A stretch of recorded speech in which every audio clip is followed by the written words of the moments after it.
So I now want to invite the president of the University of Massachusetts, President Marty Meehan, to come up. I've got to tell you, as was mentioned, when we reached out to him and said, hey, we know that you wanted to be involved with this convention, and it's looking a little different than what we initially thought. What do you think about doing something completely crazy, completely innovative? And what if we were to transform the Bayside Plaza, as we're calling it, into a drive-in concert venue? And he said yes. And so I want to welcome President Marty Meehan. Thank you.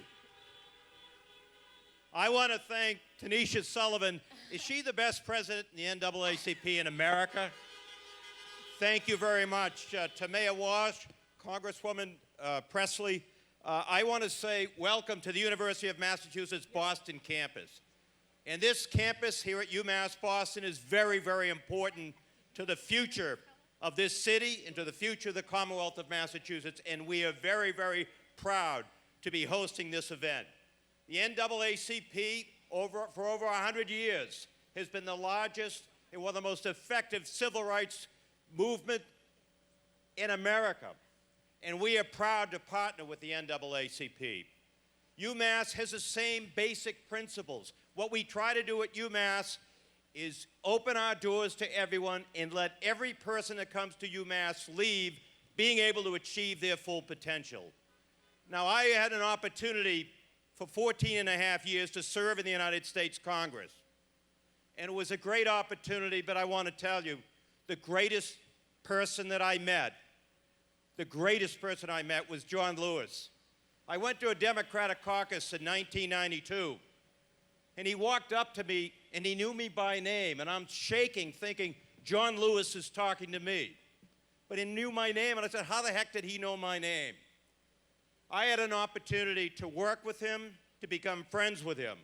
He took me to the Lorraine Hotel in Memphis, Tennessee, where Dr. King was assassinated. He took me across the Edmund Pettus Bridge so that I could learn the importance of what that generation did. And I want to tell you, this week has been so moving and inspiring to this country. But we have a lot of work to do. Many of you may be aware that a week or so before he died, he wrote an op-ed piece in the New York Times. And his body was in Ebenezer Baptist Church, where Dr. King preached.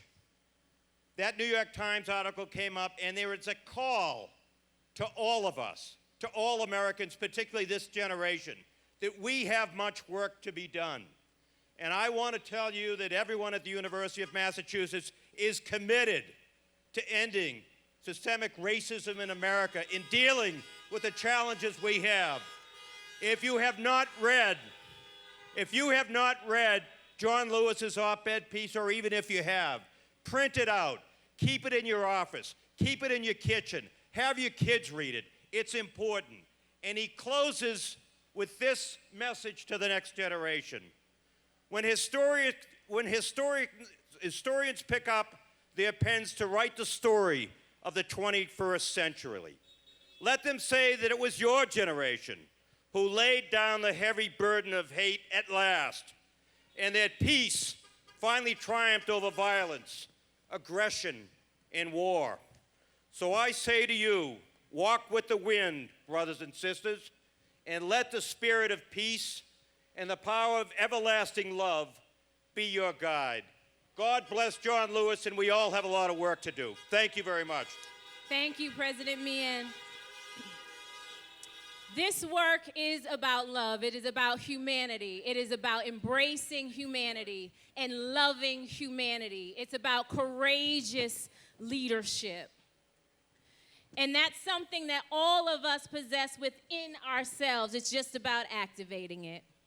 So thank you, President Meehan, for again embracing this crazy idea and really opening up an opportunity, helping to open up an opportunity for our artists to be able to share their craft.